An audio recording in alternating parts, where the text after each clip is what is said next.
Welcome to the online class the good shepherd education centre अथवा Asha national English school से हिंदी की शिक्षिका Mrs Agnihotri. आज की क्लास कक्षा 4 के विद्यार्थियों के लिए है। हमने आपके पाठ 4 को आधा ही पढ़ा था। अब हम आज पाठ 4 के प्रकारों को विस्तार रूप से जानेंगे। हमने रचना के आधार पर 3 वाक्य पढ़े थे, सरल, संयुक्त, मिश्रित। आइए अब हम जानें सरल वाक्य क्या है। सरल वाक्य में केवल एक उद्देश्य तथा एक ही ध्येय होता है। विशाल पढ़ता है, तमन्ना खेलती है। संयुक्त वाक्य में 2 उपवाक्यों के मेल से बनते हैं। बने वाक्यों को संयुक्त वाक्य कहते हैं। वह पढ़ता है और नौकरी भी करता है, इसमें 2 उपवाक्य हैं। और तीसरा देखिए, मिश्रित वाक्यों में एक मुख्य उपवाक्य होता है और एक या एक से अधिक उपवाक्य उस पर आश्रित होते हैं। अध्यापक ने कहा कि कल स्कूल बंद रहेगा। आपका प्रयोग के आधार पर वाक्य 8 प्रकार के होते हैं। विधानार्थक वाक्य, जिसमें क्रिया के करने अथवा होने की स्थिति का बोध कराने वाले सामान्य कथन को विधानार्थक वाक्य कहते हैं। पृथ्वी सूर्य की परिक्रमा करती है। प्रश्नवाचक दूसरा है प्रश्नवाचक वाक्य। वे वाक्य जिसमें प्रश्न पूछा या किया जाता है उन्हें प्रश्नवाचक वाक्य कहा जाता है। जैसे तुम्हारा क्या नाम है। निषेधात्मक वाक्य, ये वाक्य जिनमें क्रिया के ना होने या करने का पता चले उन्हें निषेधात्मक वाक्य कहते हैं।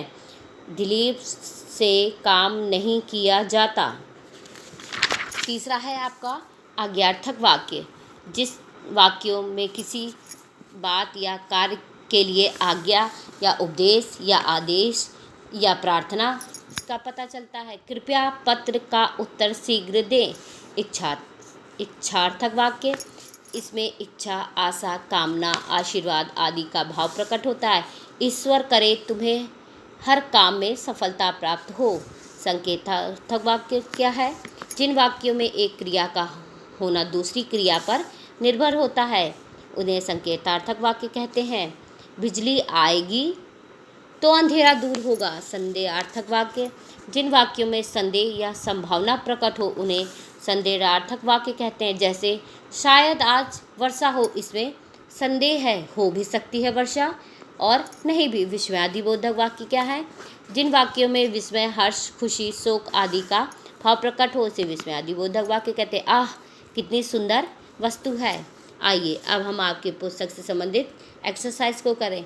आप अपने पाठ को ध्यान से पढ़िए और उनके पहला प्रश्न है सही उत्तर पर सही का निशान लगाइए। आप अपने चैप्टर को ध्यान से पढ़िए और पहली एक्सरसाइज अथवा दूसरी एक्सरसाइज को स्वयं कीजिए। निम्नलिखित वाक्यों में से उद्देश्य और विधेय अलग कीजिए। इसमें है वाक्य है मोर नाच रहा है। उद्देश्य और विधेय को अलग करना है। उद्देश्य क्या है? मोर। विधेय क्या है? नाच रहा है। अब आइए, आपके पुस्तक से संबंधित 3 प्रश्न पूछे गए हैं। वाक्य किसे कहते हैं? वाक्य के कितने अंग होते हैं? दूसरा प्रश्न है रचना के आधार पर वाक्य कितने प्रकार के होते हैं? प्रत्येक का नाम लिखिए। तीसरा है प्रयोग के आधार पर वाक्य के कितने भेद हैं? प्रत्येक का नाम उदाहरण सहित लिखिए।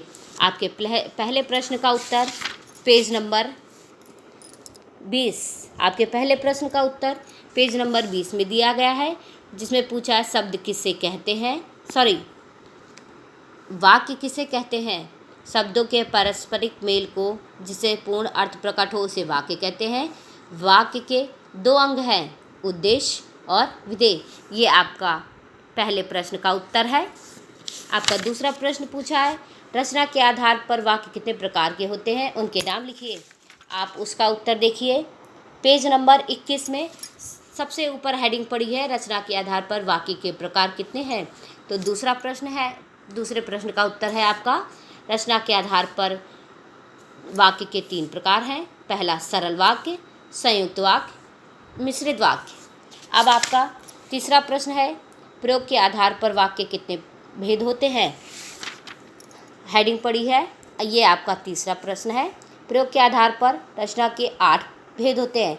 आपका पहला, दूसरा, तीसरा, चौथा, पाँचवा, छठा, सातवां, आठवां। ये आपके 8 नाम दिए गए हैं, जिनको आप 1 से लेके 8 तक नाम लिख दीजिएगा।